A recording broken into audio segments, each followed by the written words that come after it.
नमस्कार, दिल्ली में ट्रेन से अब बुलेटिन में आपका स्वागत है। आइए नजर डालते हैं आज की ताजा ट्रेन खबरों पर।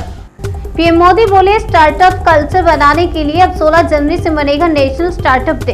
प्रधानमंत्री नरेंद्र मोदी के सामने 6 working groups, growing form roots, nudging the DNA, form local to global, technology of future, building champions in manufacturing और सस्टेनेबल डेवलपमेंट को लेकर प्रेजेंटेशन देंगे। दिल्ली हरियाणा के बॉर्डर पर बैठक शुरू होते ही किसान संगठनों के बीच हंगामा। चुनाव लड़ने के मुद्दे को लेकर हुई आपस में बहस। किसान संगठनों की इस अहम बैठक में संयुक्त किसान मोर्चा की नई भूमिका को लेकर भी चर्चा होगी। इस बैठक में हरियाणा और उत्तर प्रदेश की सरकारों के साथ केंद्र सरकार के वादों और आश्वासनों की समीक्षा की जाएगी। बीजेपी ने जारी की 107 उम्मीदवारों की पहली लिस्ट। सीएम योगी आदित्यनाथ गोरखपुर से लड़ेंगे चुनाव। धर्मेंद्र प्रधान ने कहा कि आज यूपी में मेडिकल कॉलेज खुल रहे हैं, एक्सप्रेसवे बन रहे हैं। जो यूपी एक समय में बीमारू राज्य के रूप में जाना जाता था, आज वही यूपी देश में विकास के रूप में नंबर 1 बनकर उभरा है। लखनऊ पुलिस ने समाजवादी पार्टी कार्यालय में चस्पा किया नोटिस। कल ही आचार संहिता का उल्लंघन करने पर दर्ज हुई थी एफआईआर। असल में बीजेपी के बागी नेताओं पार्टी में शामिल कराने के दौरान भीड़ एकत्रित करने में मामला दर्ज होने के बाद अब लखनऊ पुलिस ने पार्टी कार्यालय में नोटिस चस्पा किया। बसपा प्रमुख मायावती ने जारी की पहली लिस्ट। 53 सीटों पर की उम्मीदवारों की घोषणा। बीएसपी ने विधानसभा चुनाव के लिए अपने पत्ते नहीं खोले हैं। अन्य सियासी दलों की तुलना में पार्टी जमीन स्तर पर खुद को मजबूत करने में लगी है। वह मीडिया से दूर है, जबकि बीएसपी का दावा है कि वह सोशल मीडिया के जरिए अपने समर्थकों और कार्यकर्ताओं से संपर्क में है।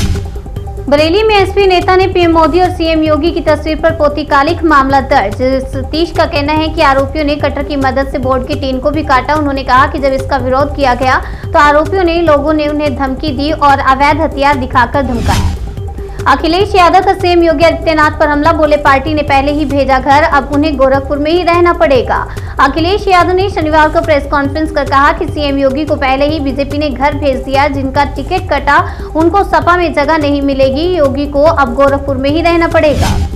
दिल्ली में युद्ध स्मारक पर सेना प्रमुखों ने शहीदों को दी श्रद्धांजलि। पीएम मोदी ने कहा, हम इस सेना के योगदान पर गर्व।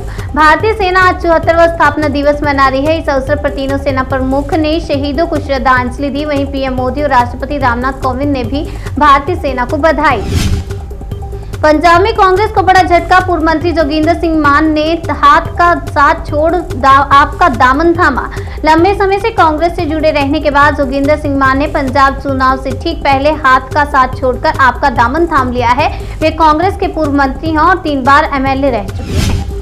अलवर में मानसिक रूप से कमजोर नाबालिग के साथ रेप की पुष्टि नहीं। सीएम अशोक गहलोत ने कही बड़ी बात। अलवर में नाबालिग के साथ हुई घटना को लेकर सीएम अशोक गहलोत ने कहा कि इस मामले में राजनीतिक दलों की तरफ से अनर्गल बयानबाजी नहीं की जानी चाहिए। घाटी में शून्य के नीचे पारा गया। आपको बता दें, मौसम विभाग ने जताई भारी बारिश और बर्फबारी की आशंका। रूस के साइबेरिया के बाद दुनिया के दूसरे सबसे ठंडे स्थान लद्दाख के द्रास में न्यूनतम तापमान 0 से 27.6 डिग्री सेल्सियस नीचे दर्ज किया गया। यूपी चुनाव में सपा और आजाद समाज पार्टी के बीच नहीं होगा गठबंधन। चंद्रशेखर ने अखिलेश पर साधा निशाना। यूपी विधानसभा चुनाव के मद्देनजर चंद्रशेखर आजाद ने सपा के साथ गठबंधन करके बीजेपी को हराने की बात कही थी, लेकिन अब उनके बयान के मुताबिक अखिलेश को दलित लीडरशिप नहीं चाहिए। देश में पिछले 24 घंटों में कोरोना के 2,68,000 से ज्यादा केस दर्ज। ओमिक्रॉन के मामले 6,000 के पार। देश में पिछले 24 घंटों में कोरोना वायरस के 2,68,833 नए केस सामने आए हैं। वहीं अब तक ओमिक्रॉन वेरिएंट के 6,041 मामले सामने आ चुके हैं। महाराष्ट्र के पुणे में कोविड फ्री गांव की प्रतियोगिता। जीतने पर मिलेगा 50 लाख का इनाम। महाराष्ट्र के पुणे जिले में कोविड फ्री विलेज प्रतियोगिता 10 जनवरी से शुरू हुई है और यह 15 मार्च तक चलेगी। 22 मापदंडों के आधार पर सर्वश्रेष्ठ प्रदर्शन करने वाले गांवों का चयन किया जाएगा।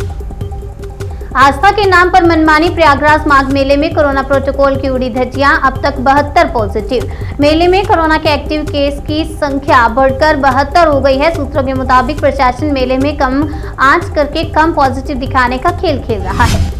देश भर में मनाया जा रहा है सेना दिवस। पीएम मोदी बोले, सेना के बलिदान को शब्दों में व्यक्त करना कठिन। दरअसल फील्ड मार्शल केएम करियप्पा आजाद भारत के पहले भारतीय सेना प्रमुख 15 जनवरी 1949 को बने थे और इसलिए हर साल 15 जनवरी को सेना दिवस फील्ड मार्शल केएम करियप्पा की याद के तौर पर मनाया जाता है। हरियाणा शिक्षा मंत्री की सुरक्षा में चूक मामले में 5 सब इंस्पेक्टर समेत 18 पुलिसकर्मी सस्पेंड। 5 एसपीओ और 18 होमगार्ड पर भी गिरी गाज। शिक्षा मंत्री कंवरपाल गुर्जर की सुरक्षा में चूक मामले में यमुनानगर एसपी ने सख्त कार्रवाई करते हुए 5 सब इंस्पेक्टर व 18 अन्य पुलिस कर्मियों सहित 5 एसपीओ व 18 होमगार्ड के जवानों को सस्पेंड कर दिया है। हरियाणा सरकार का बड़ा ऐलान, शहीद ब्रिगेडियर लीडर के परिवार को देगी 50 लाख की सहायता। तमिलनाडु में एक हेलीकॉप्टर दुर्घटना में जान गंवाने वाले ब्रिगेडियर एलएस लीडर के परिवार को हरियाणा के मुख्यमंत्री मनोहर लाल खट्टर ने 50 लाख रुपए की वित्तीय सहायता देने की मंजूरी दी। दिल्ली मेट्रो एनसीआर बुलेटिन में फिलहाल इतना ही। तब तक के लिए बने रहिए हमारे साथ और देखते रहिए नेशनल इंडिया न्यूज।